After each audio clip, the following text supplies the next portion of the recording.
Last week, I spoke about how God doesn't use punishment or the fear of punishment to use as a tool to control our behaviour. That hell isn't a punishment for the wrong stuff we do any more than heaven is a reward for being good. And I know that that left some of you feeling a little bit uneasy because all you've ever known, all you've ever been taught is that God punishes sin, that God punishes wrong behaviour. And there's a book that I've been reading, and I've been really encouraged by this book, and it's written by a guy called Danny Silk.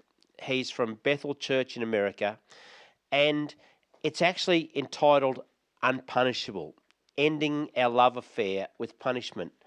And it goes into great depth on the subject, and I think it's really, really helpful. And it's a book that I'd recommend. I've recommended it to people in Redgum who have started reading it, and already it's been very helpful to them. So I've never promoted a book before, so Danny, I'm not getting royalties, but I wish I was. And so I just would really encourage that book to you if you want to really go into more detail and get a bigger understanding of this concept. Because our Aussie way of life is actually a way of punishment. We were founded as a nation, as a penal colony, which means they punished people by sending them here. This wasn't a holiday destination back in those days. It was where you separated people from everything that was precious to them. And we were formed as a society built around punishment. And what happens to us gets into us. It affects us, and it comes back out again. And so it is very human to punish, but our Australian way of life is really steeped in it. And if someone hurts us, we hurt them back. If someone offends us, does the wrong thing by us, we punish them in some way. We tell other people about them so that they will punish them, that they won't go to their shop and buy things, or they won't treat them well. We use punishment as a weapon, and it's used upon us. And it's easy to assume that, well, God would be the same. And even when you read some of the Old Testament stories, you could come up with that conclusion. But the Bible is this progressive revelation of who God is. And if you look through a lens of punishment, you may miss what God's actually doing in those early formative stages of humanity and his workings and his relationship with them. Now, I don't know if you can remember back to 2008. Steve Sparrows doesn't like trivia quizzes, and he doesn't remember anything that's happened in the past unless it's important to him. But there was something that happened that was important to the Christian community in Australia back in 2008. And there was a young, very gifted youth communicator, Christian youth communicator, songwriter called Mike Guglimucci. And Mike had a very high profile in Australia, and then he also had a high profile about a disease, a cancer that was affecting his life, and a whole lot of other complications as well. And then after about 2 years through this journey, he came out and admitted that it was a lie. The whole thing was a lie. And when he confessed that, it destroyed, it caused havoc with Christians because they'd believed him. They had trusted what he was saying. And it wasn't just a little lie, it was massive. And he did it in his confession to cover up this life-controlling problem, this addiction to pornography. And during this time in his life, he himself was confused between what was true and what wasn't true. He was feeling symptoms of pain. He was going through all this stuff in this make-believe world that he created. And during this time, he wrote this amazing song called Healer. And when it debuted, it went to number 2 on the ARIA charts. And churches all around our nation were singing this song. A great song. But when this all came out into the open, every TV news, the current affairs covered the story, reran the story. They milked it for all they could. And at the time, I was living in Sydney, in New South Wales, and I actually met Mike personally. I was involved in running a big youth night with Youth Alive, and Mike was a guest speaker. And I can remember I'm sitting in the front row, and Mike's just on the stage in front of us, and he's talking about the fact that had 33 broken bones in his body. That right now, as he's preaching, he has 8 broken vertebrae. If he sneezed, he could die from broken bones. And then he did this thing. He said the power of God had come upon him, and he jumped off the stage and onto the floor. He said that would kill him, except power was in him. And I saw all this unfolding. And then when I found out that it was a lie, the whole thing was a lie, it was so devastating. And how does someone do that? How does someone act like that and live it out and use it to manipulate people? It was massive, the fallout from this lie, this fabrication that he created. I know people were praying for him, had compassion on his family for the terminal cancer that he's going through, this cancer that only affected old people, that affected his bones the way he told us it did, but it wasn't true. And Brian Houston came out at the Hillsong Church and made a public statement about this just a few weeks later. And that statement was honest, it was transparent, it was balanced, and it was full of grace. And when Brian talked about what Mike Guglimucci had done, he quoted a verse that we spoke about last week. And it's this verse in Galatians, and Paul's talking. It says, if someone is caught in sin, you who are spiritual, you who are mature Christians, should restore them gently. But do this in this humble way where you watch yourself, or you may also be tempted. At the time when all this was happening, my brother Jeff, his daughter Lisa, was in the process of shifting to Melbourne. And what really affected her, what really impacted her, wasn't just what Mike did, but how some Christians were reacting. How they were reacting out of a punishment mindset, how they were wanting to bring control and punishment over Mike. And say even the song Healer that he wrote, it suddenly was just taken off churches everywhere. People just didn't sing this song anymore. The song wasn't broken. The song was a great song. It was inspired. The lyrics are theologically correct. It's inspired by the Holy Spirit. It came from the gift within Mike. It wasn't the lie. It was a great song, but people just stopped singing it. But I think what really got to Lisa was this open criticism of Mike, even from church leaders, and it was open because it was a way of punishing Mike for what he had done. And as she got to Melbourne, Lisa had this desire to be part of a church where people would be healed and made whole, they'd be restored, that wounded Christians wouldn't be publicly criticised, but they would find healing and hope, and there wouldn't be punishment for our failures. And eventually that led her to a church in Melbourne called Edge Church. And when she got to Edge Church, she found that one of the members of the leadership team at Edge was Mike Guglimucci. And as Lisa's journey with Edge has gone, for the last 18 months, she has been in charge of kids, young adults, youth for Edge globally, across campuses in Australia and around the world. And for the last 18 months, guess who her boss has been? Mike Guglimucci. But not the same Mike back in 2008. This is a Mike that is now healed and restored and whole. A new creation is the way the New Testament describes someone who's had this real encounter with God.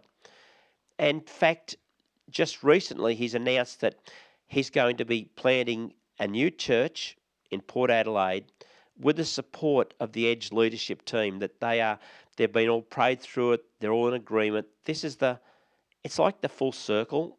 It's like he's coming back to where he was, but this time not broken, not damaged like he was previously. And during this journey that Lisa went through, her dad, Jeff, he got to experience Edge Church at the same time that we were beginning Redgum. The preliminary conversations, the talking, and Jeff was really impacted by the way this church showed grace and restored failed people, including failed Christians. And it became part of the conversation with starting Redgum and the values that we were looking in. And this has been my life journey too, of getting to this place where we would start a church where we wouldn't use punishment as a tool, but we would restore people the way God restores people. And for Edge Church, they paid a price. See, when you try to restore a high-profile Christian like Michael Guglimucci, some people will misunderstand you because they see through this punishment paradigm. And good people left their church over what Edge was doing in restoring Mike. Because the punishment lens, it will always tell us that, okay, if they've changed, how do we know they've changed? How do we know they're changed if they aren't punished?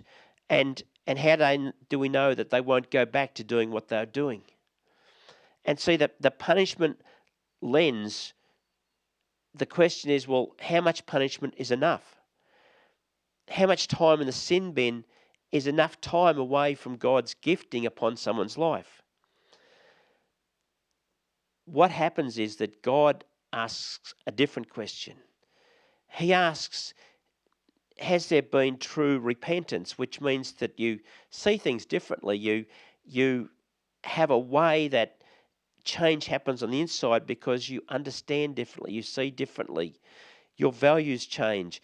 And God asks, as like reconciliation happened between him and us and between us and each other, and restoration, healing, because we don't just need forgiveness in life, we need healing. And if that's taking place, then God can position recycled failures into any area of his kingdom. Paul, who instructed us how to restore people, to do that gently, with humility, he also wrote something in Romans chapter 6, and these are his words. He says, "For the wages of sin is death, but the gift of God is eternal life." He doesn't say the punishment of sin is death. He says the wages of sin. And 2 chapters earlier, Paul explains what the wages are. He said wages aren't a gift, they're an obligation. It would be wrong, it would actually be unjust to withhold wages. And God is a God of justice and a God of mercy all at the same time. Only God can simultaneously do both and get it perfectly right. In fact, when Paul uses the word death, when he said the wages of sin is death, he's talking about separation from God. He's not meaning sort of like non-existence. It's still a conscious state, but it's separated from the goodness, the kindness of God. And it begins in this life and transfers into eternity. But the big difference is that in this world, God's presence is everywhere. You can't get away from God's presence. Hell, God has withdrawn his presence. There is no hope because his presence is gone.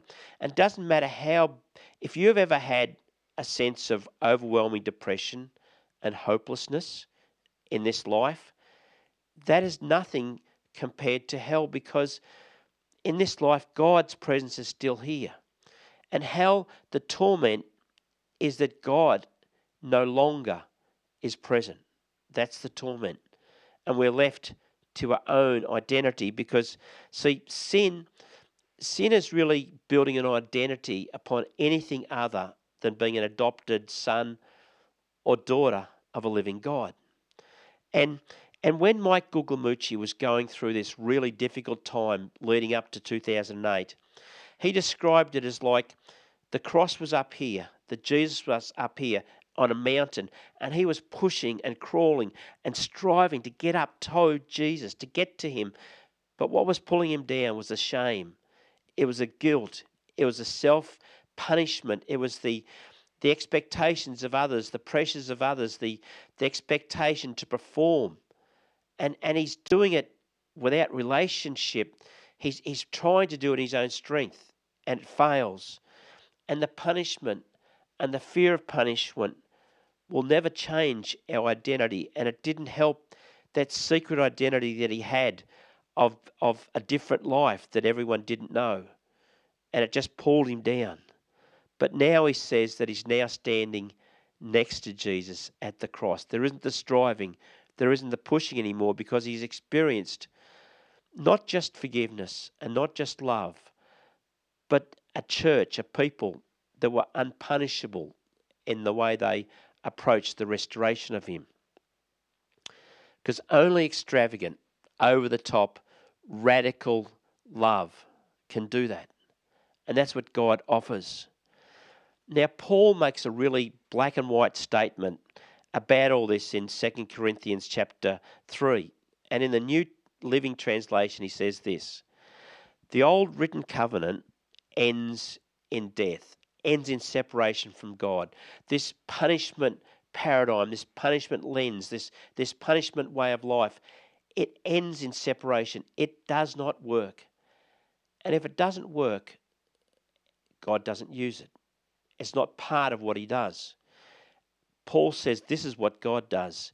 It's under this new covenant that Jesus established, where the Spirit, where grace brings life. Jesus told a parable, a story of a king. And this king decided that those he had loaned money to needed to pay him back. And he called this one man in, and he says, I have loaned you over a couple of $1 million, over $2 million. It's time you paid it back. And the guy goes into meltdown.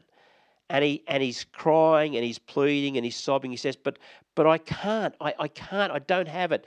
But if you give me enough time, I'll pay it back. Everything. I'll pay it back if you just give me enough time. Because the king had threatened to sell him and his wife and his kids into slavery to pay for the debt. And the king, out of compassion and pity for this man, not only says to him, okay, I forgive you for not paying it back. He says, I cancel the debt. You never have to pay this debt back. You are free. And this servant of the king walks out of the palace. And as he walks out, he just happens to bump into another one of the king's servants who owed him personally a couple of $1,000s. And he grabs this guy by the throat and he throws him around and says, you haven't paid me. You've got to pay me. You've got to pay me now. And this other servant, he does the same story that this guy had done. He says, but if you give me time, I'll pay it back. But I can't now. I don't have it. So the first servant gets the second servant arrested and thrown into jail as a punishment for not paying him back. When the other servants heard about this, they were upset, like Lisa. Like Lisa was upset when she heard other Christians punishing Mike Guglimucci with their words, with the conversations, with the criticisms.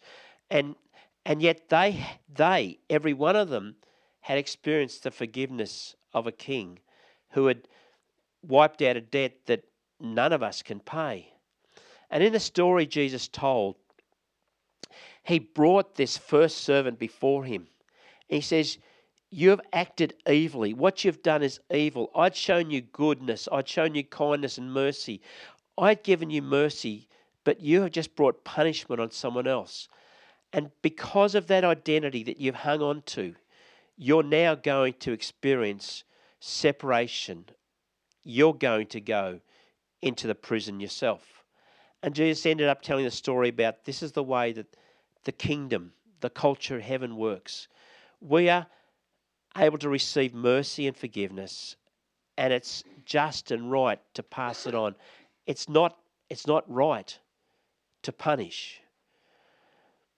There's a story that happened just before I was born in 1956, and it was a very high profile story around the world where 5 American missionaries, young blokes in their 20s, were speared to death in the Amazon jungle in Ecuador by the Auca Indians. They were a warring tribe of Indians that were very hostile to any outside influence.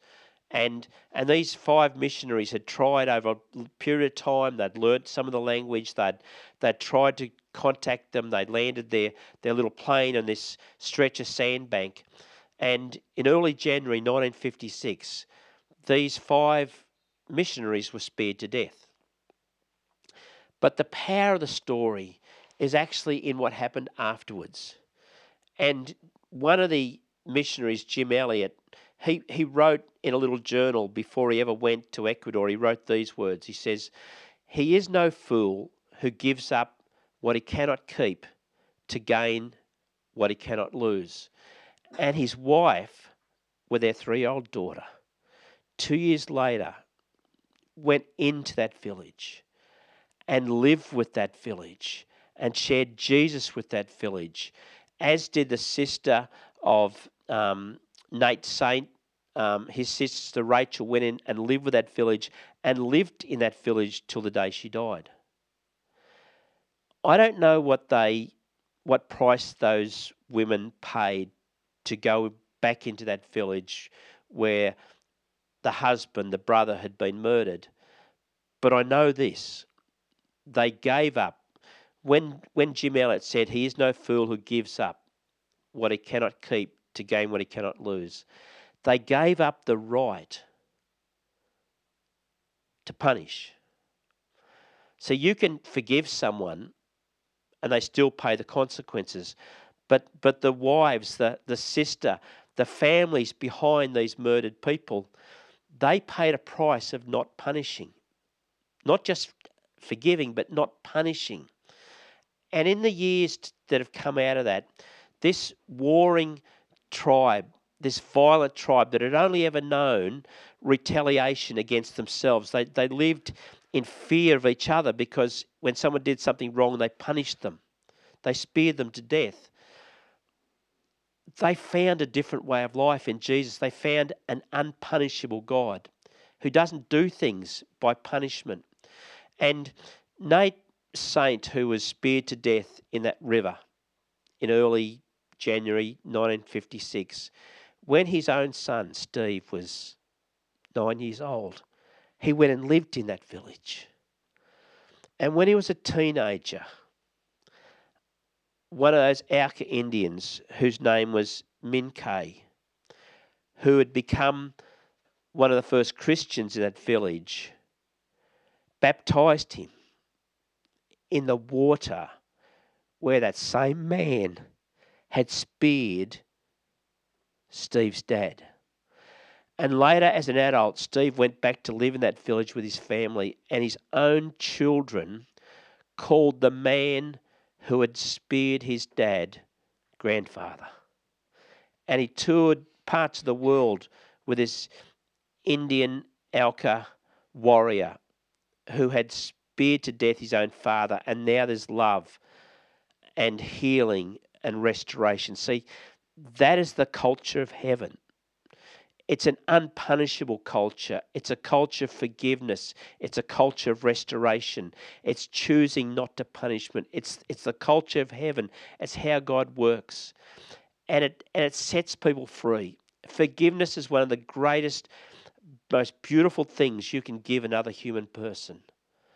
And next week I want to speak into the power of forgiveness, and you might find it's a little bit different than you expect. It might be a little bit different to how you've seen how forgiveness is meant to work. So that's going to be next week.